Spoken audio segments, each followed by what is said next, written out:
रोज का वचन। रोज के वचन में आपका स्वागत है। दिन 135। न्यायों की पुस्तक अध्याय 20। न्यायों की पुस्तक अध्याय 20। तब दान से लेकर बर्शेबा तक के सब इस्राएली और गिलाद के लोग भी निकले और उनकी मंडली एक मत होकर मिस्पा में यहोवा के पास इकट्ठी हुई। और सारी प्रजा के प्रधान लोग वरन सब इस्राएली गोत्रों के लोग जो 4 लाख तलवार चलाने वाले प्यादे थे, परमेश्वर की प्रजा की सभा में उपस्थित हुए। बिन्यामीनियों ने तो सुना कि इस्राएली मिस्पा को आए हैं, और इस्राएली पूछने लगे, हमसे कहो यह बुराई कैसे हुई। उस मार डाली हुई स्त्री के लेवीय पति ने उत्तर दिया, मैं अपनी सुरैतीन समेत बिन्यामीन के गिबा में टिकने को गया था। तब गिबा के पुरुषों ने मुझ पर चढ़ाई की और रात के समय घर को घेर के मुझे घात करना चाहा, और मेरी सुरैतीन से इतना कुकर्म किया कि वह मर गई। तब मैंने अपनी सुरैतीन को लेकर टुकड़े टुकड़े किया और इस्राएलियों के भाग के सारे देश में भेज दिया। उन्होंने तो इस्राएल में महापाप और मूढ़ता का पाप किया है। सुनो हे इस्राएलियों, सब के सब देखो और यही अपनी सम्मति दो। तब सब लोग एक मन हो उठकर कहने लगे, न तो हम में से कोई अपने डेरे जाएगा और न कोई अपने घर की ओर मुड़ेगा, परंतु अब हम गिबा से यह करेंगे, अर्थात हम चिट्ठी डाल डालकर उस पर चढ़ाई करेंगे। और हम सब इस्राएली गोत्रों में 100 पुरुषों में से 10 और 1000 पुरुषों में से 100 और 10,000 में से 1000 पुरुषों को ठहराएंगे कि वे सेना के लिए भोजन वस्तु पहुंचाए, इसलिए कि हम बिन्यामीन के गिबा में पहुंचकर उसको उस मूढ़ता का पूरा फल भुगता सके जो उन्होंने इस्राएल में की है। तब सब इस्राएली पुरुष उस नगर के विरुद्ध एक पुरुष की नाई जुटे हुए इकट्ठे हो गए। और इस्राएली गोत्रियों ने बिन्यामीन के सारे गोत्रियों में कितने पुरुष यह पूछने को भेजे कि यह क्या बुराई है जो तुम लोगों में की गई है। अब उन गिबावासी लुच्चों को हमारे हाथ कर दो कि हम उनको जान से मार के इस्राएल में से बुराई नष्ट करें। परंतु बिन्यामीनियों ने अपने भाई इस्राएलियों की मानने से इनकार किया, और बिन्यामीनी अपने अपने नगर में आकर गिबा में इसलिए इकट्ठे हुए कि इस्राएलियों से लड़ने को निकले। और उसी दिन गिबावासी पुरुषों को छोड़, जिनकी गिनती 700 चुने हुए पुरुष ठहरी, और नगर से आए हुए तलवार चलाने वाले बिन्यामीनियों की गिनती 26,000 पुरुष ठहरी। इन सब लोगों में से 700 बेहत्ते चुने हुए पुरुष थे, जो सब के सब ऐसे थे कि गोफन से पत्थर मारने में बाल भर भी न चूकते थे। और बिन्यामीनियों को छोड़ इस्राएली पुरुष 4 लाख तलवार चलाने वाले थे, ये सब के सब योद्धा थे। तब इस्राएली उठकर बेतेल को गए और यह कहकर परमेश्वर से सलाह ली। और इस्राएलियों ने पूछा कि हम में से कौन बिन्यामीनियों से लड़ने को पहले चढ़ाई करे। यहोवा ने कहा, यहूदा पहले चढ़ाई करे। तब इस्राएलियों ने बिहान को उठकर गिबा के सामने डेरे डाले, और इस्राएली पुरुष बिन्यामीनियों से लड़ने को निकल गए। और इस्राएली पुरुषों ने उससे लड़ने को गिबा के विरुद्ध पांति बांधी। तब बिन्यामीनियों ने गिबा से निकल उसी दिन 22,000 इस्राएली पुरुषों को मार के मिट्टी में मिला दिया। तब भी इस्राएली पुरुष लोगों ने हियाव बांधकर उसी स्थान में जहां उन्होंने पहले दिन पांति बांधी थी, फिर पांति बांधी। और इस्राएली जाकर सांझ तक यहोवा के सामने रोते रहे, और यह कहकर यहोवा से पूछा कि क्या हम अपने भाई बिन्यामीनियों से लड़ने को फिर पास जाए। यहोवा ने कहा, हाँ, उन पर चढ़ाई करो। तब दूसरे दिन इस्राएली बिन्यामीनियों के निकट पहुंचे। तब बिन्यामीनियों ने दूसरे दिन उनका सामना करने को गिबा से निकलकर फिर 18,000 इस्राएली पुरुषों को मार के, जो सब के सब तलवार चलाने वाले थे, मिट्टी में मिला दिया। तब सब इसराइली वरन सब लोग बेतेल को गए और रोते हुए यहोवा के सामने बैठे रहे और उस दिन सांझ तक उपवास किए रहे और यहोवा को होमबलि और मेलबलि चढ़ाया। और इसराइलियों ने यहोवा से सलाह ली। उस समय तो परमेश्वर का वाचा का संदूक वही था और पिनहास जो हारून का पोता और एलियाजर का पुत्र था, उन दिनों में उसके सामने हाजिर रहा करता था। उन्होंने पूछा, क्या मैं एक और बार अपने भाई बिन्यामीनियों से लड़ने को निकल जाऊं व उसको छोड़ूं? यहोवा ने कहा, चढ़ाई कर, क्योंकि कल मैं उनको तेरे हाथ में कर दूंगा। तब इसराइलियों ने गिबा के चारों ओर लोगों को घात में बैठाया। तीसरे दिन इसराइलियों ने बिन्यामीनियों पर फिर चढ़ाई की और पहले की नाई गिबा के विरुद्ध पांति बांधी। तब बिन्यामीनी उन लोगों का सामना करने को निकले और नगर के पास से खींचे गए, और जो दो सड़क, एक बेतेल को और दूसरी गिबा को गई है, उनमें लोगों को पहले की नाई मारने लगे और मैदान में कोई 30 इसराइली मारे गए। बिन्यामीनी कहने लगे, वे पहले की नाई हमसे मारे जाते हैं। परंतु इसराइलियों ने कहा, हम भागकर उनको नगर में से सड़कों में खींच ले आए। तब सब इस्राएली पुरुषों ने अपने स्थान से उठकर बाल तामार में पांति बांधी और घात में बैठे हुए इस्राएली अपने स्थान से अर्थात मारे गेवा से अचानक निकले। तब सब इस्राएलियों में से छाटे हुए 10,000 पुरुष गिबा के सामने आए और घोर लड़ाई होने लगी, परंतु वे न जानते थे कि हम पर विपत्ति अभी पड़ा चाहती है। तब यहोवा ने बिन्यामीनियों को इस्राएल से हरवा दिया और उस दिन इस्राएलियों ने 25,100 बिन्यामीनी पुरुषों को नाश किया, जो सब के सब तलवार चलाने वाले थे। तब बिन्यामीनियों ने देखा कि हम हार गए और इस्राएली पुरुष उन घातों का भरोसा करके, जिन्हें उन्होंने गिबा के पास बैठाया था, बिन्यामीनियों के सामने से चले गए।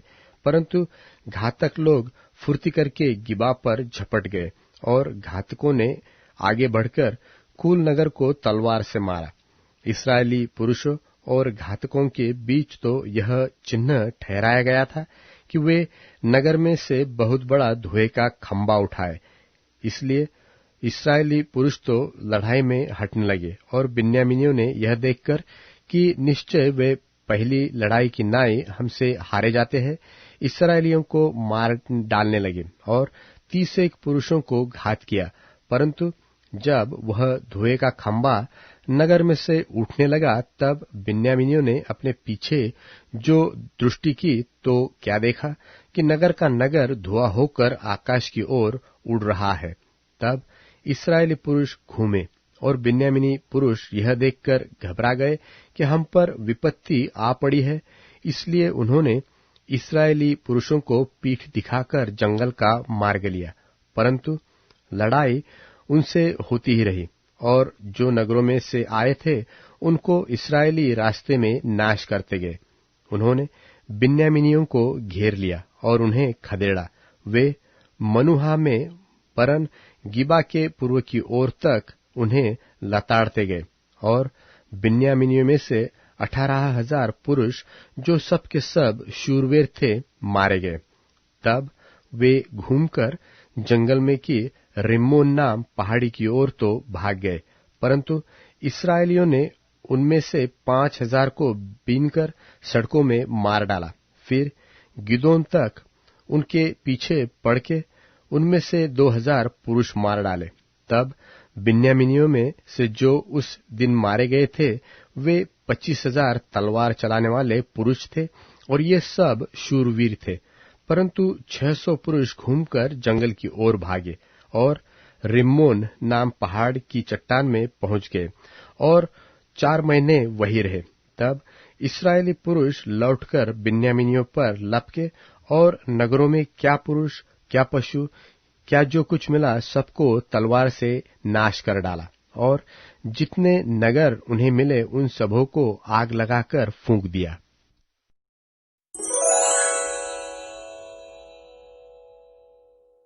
न्यायों की पुस्तक अध्याय 21। न्यायों की पुस्तक अध्याय 21। इस्राएली पुरुषों ने तो मिस्पा में शपथ खाकर कहा था कि हमसे कोई अपनी बेटी किसी बिन्यामीनी को न ब्याह देगा। वे बेतेल को जाकर सांझ तक परमेश्वर के सामने बैठे रहे और फूट फूट कर बहुत रोते रहे और कहते थे, हे इस्राएल के परमेश्वर यहोवा, इस्राएल में ऐसा क्यों होने पाया कि आज इस्राएल में एक गोत्र की घटी हुई है। फिर दूसरे दिन उन्होंने सवेरे उठ वहां वेदी बनाकर होमबलि और मेलबलि चढ़ाया।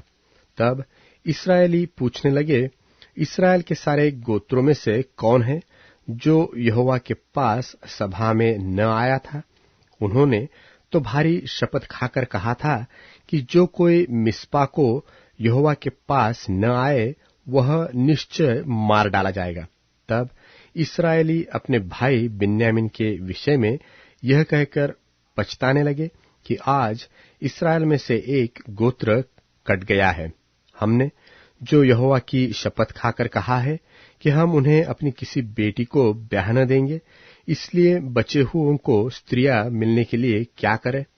जब उन्होंने यह पूछा कि इस्राएल के गोत्रों में से कौन है जो मिस्पा को यहोवा के पास न आया था, तब यह मालूम हुआ कि गिलादी यावेश से कोई छावनी में सभा को न आया था। अर्थात जब लोगों की गिनती की गई तब यह जाना गया कि गिलादी यावेश के निवासियों में से कोई यहाँ नहीं है। इसलिए मंडली ने 12,000 शूरवीरों को वहां यह आज्ञा देकर भेज दिया कि तुम जाकर स्त्रियों और बाल बच्चों समेत गिलादी यावेश को तलवार से नाश करो, और तुम्हें जो करना होगा वह यह है कि सब पुरुषों को और जितनी स्त्रियों ने पुरुष का मुंह देखा हो उनको सत्यानाश कर डालना। और उन्हें गिलादी यावेश के निवासियों में से 400 जवान कुंवारियां मिली जिन्होंने पुरुष का मुंह नहीं देखा था, और उन्हें वे शीलो को जो कनान देश है उसमें छावनी में ले आए। तब सारी मंडली ने उन बिन्यामीनियों के पास जो रिम्मोन नाम चट्टान पर थे कहला भेजा और उनसे संधि का प्रचार कराया। तब बिन्यामीनी उसी समय लौट गए और उनको वे स्त्रियां दी गई जो गिलादी यावेश की स्त्रियों में से जीवित छोड़ी गई थी, तो भी वे उनके लिए थोड़ी थी। तब लोग बिन्यामीन के विषय फिर यह कह के पछताए कि यहोवा ने इस्राएल के गोत्रों में घटी की है। तब मंडली के वृद्ध गोत्रों ने कहा कि बिन्यामीनी स्त्रियां जो नाश हुई है, तो बचे हुए पुरुषों के लिए स्त्री पाने का हम क्या उपाय करें? फिर उन्होंने कहा, बचे हुए बिन्यामीनियों के लिए कोई भाग चाहिए। ऐसा न हो कि इस्राएल में से एक गोत्र मिट जाए, परंतु हम तो अपनी किसी बेटी को उन्हें ब्याह नहीं दे सकते, क्योंकि इस्राएलियों ने यह कहकर शपथ खाई थी कि शापित हो वह जो किसी बिन्यामीनी को अपनी लड़की ब्याह दे।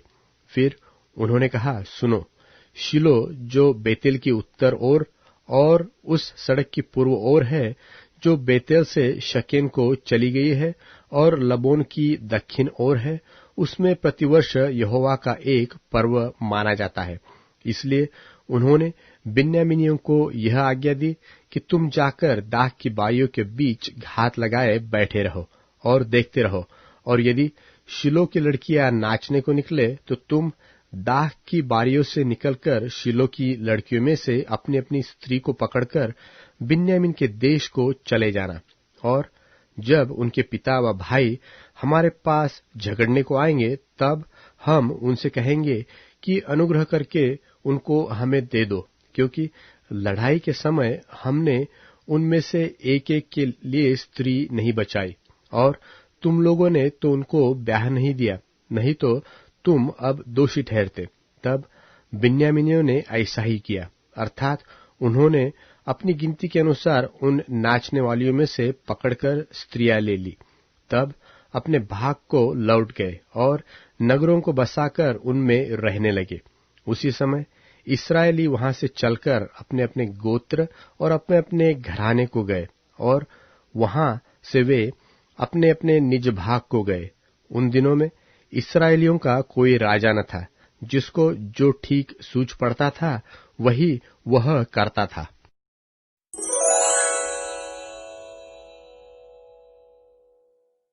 तब यीशु ने उन यहूदियों से, जिन्होंने उन पर विश्वास किया था, कहा, यदि तुम मेरी शिक्षा में बने रहोगे तो सचमुच मेरे शिष्य ठहरोगे। तुम सच्चाई को जानोगे और सच्चाई तुम्हें आजाद करेगी। उन्होंने यीशु को उत्तर दिया, हम तो अब्राहम के वंश से हैं और कभी किसी के गुलाम नहीं हुए। फिर आप कैसे कहते हैं कि तुम आजाद हो जाओगे? यीशु ने उनको उत्तर दिया, मैं तुमसे सच सच कहता हूं कि जो कोई पाप करता है वो पाप का गुलाम है। गुलाम सदा घर में नहीं रहता, लेकिन पुत्र सदा रहता है। इसलिए यदि पुत्र तुम्हें आजाद करेगा तो सचमुच तुम आजाद हो जाओगे।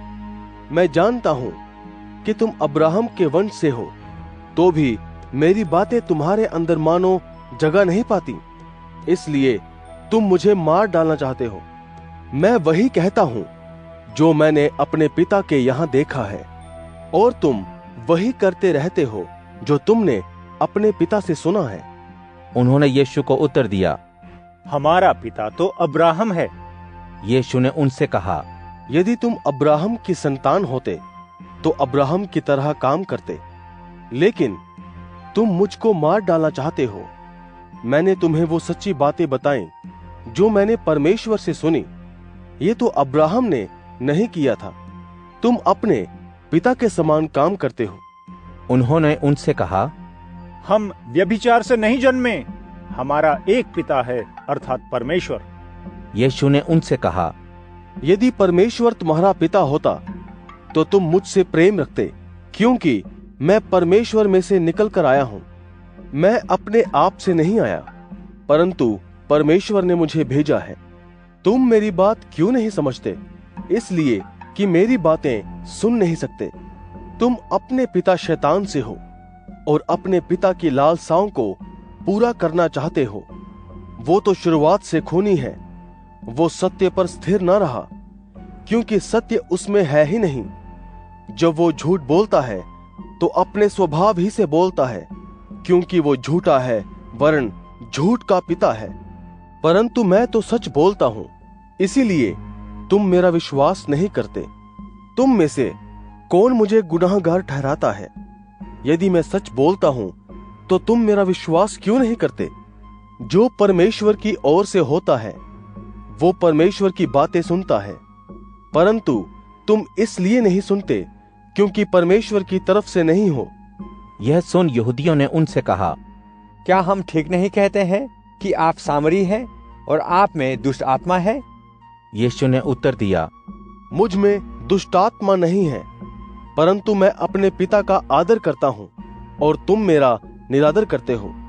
परंतु मैं अपनी प्रतिष्ठा नहीं चाहता हूं। हाँ, एक तो है जो चाहते हैं और न्याय करते हैं। मैं तुमसे सच सच कहता हूं कि यदि कोई व्यक्ति मेरी बातों को मानेगा तो वो अनंत काल तक मौत को ना देखेगा। यहूदियों ने उनसे कहा, अब हमने जान लिया है कि आप में दुष्ट आत्मा है। अब्राहम मर गया और भविष्यवक्ता भी मर गए हैं, लेकिन आप कहते हैं कि यदि कोई मेरे वचन पर चलेगा तो वो अनंत काल तक मौत का स्वाद ना चखेगा। हमारा पिता अब्राहम तो मर गया और भविष्यवक्ता भी मर गए। क्या आप उससे बड़े हैं? आप अपने आप को क्या ठहराते हैं? यीशु ने उत्तर दिया, यदि मैं खुद अपनी महिमा करूं तो मेरी महिमा कुछ नहीं।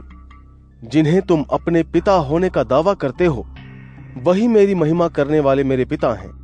तुमने तो उन्हें नहीं जाना, परंतु मैं उन्हें जानता हूं। अगर मैं कहूं कि मैं उन्हें नहीं जानता तो मैं भी तुम्हारे समान ही झूठा ठहरूंगा, लेकिन मैं उन्हें जानता हूं और उनकी बातों को मानता हूं। तुम्हारा पिता अब्राहम मेरा दिन देखने की आशा से बहुत मगन था। उसने देखा और खुश हुआ। यहूदियों ने उनसे कहा, अब तक आप 50 साल के नहीं हुए, फिर भी कहते हैं आपने अब्राहम को देखा है। यीशु ने उनसे कहा, मैं तुमसे सच सच कहता हूँ कि इसके पहले कि अब्राहम उत्पन्न हुआ मैं हूँ। तब उन्होंने यीशु को मारने के लिए पत्थर उठाए, लेकिन यीशु छिपकर मंदिर से निकल गए।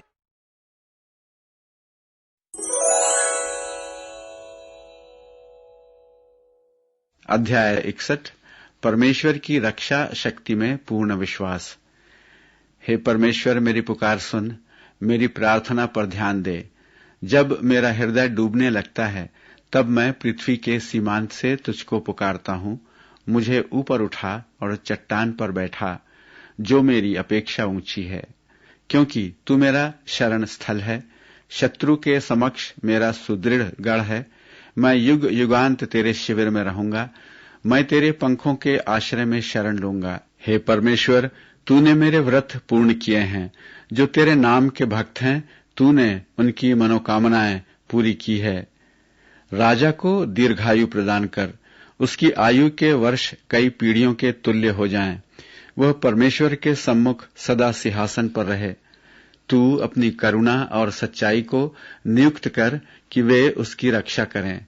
जैसे मैं प्रतिदिन अपने व्रत पूर्ण करता हूं, वैसे मैं निरंतर तेरे नाम की स्तुति गाता रहूंगा।